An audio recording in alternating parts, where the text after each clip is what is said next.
आणखी एक महत्त्वाची बातमी, नाशिकची जागा शिवसेनेचीच आहे आणि शिवसेनाच लढवणार असल्याचं म्हणत शिंदे गटाचे खासदार हेमंत गोडसेंनी आपला आग्रह कायम ठेवलाय।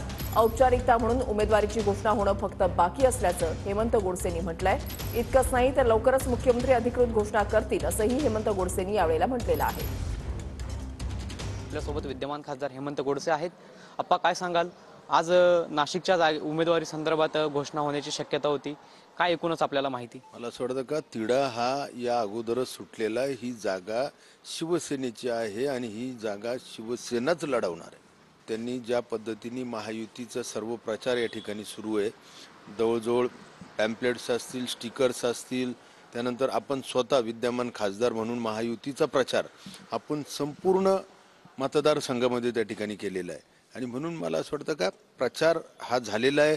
फक्त उमेदवारी ही औपचारिकता आहे आणि ती लवकरच अधिकृतपणे त्या ठिकाणी मुख्यमंत्री महोदय जाहीर करतील। 3 तारीख शेवटची, म्हणजे शुक्रवार शेवटचा आहे फॉर्म भरण्याचा आणि म्हणून त्या अगोदर उमेदवारी आता जाहीर करावीच लागेल आणि लवकरात लवकर त्यांनी करावी असा आग्रह माजी आजी पालकमंत्र्यांनी केला असावा।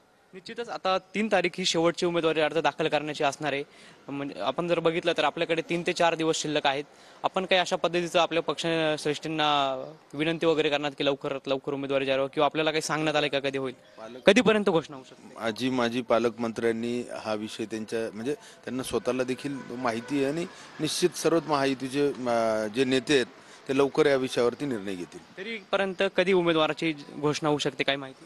लवकरच 1-2 दिवसात, आज उद्यापर्यंत होऊन जाईल। कॅमेरा पर्सन प्रसाद पवारसह पवन येवले, TV9 मराठी।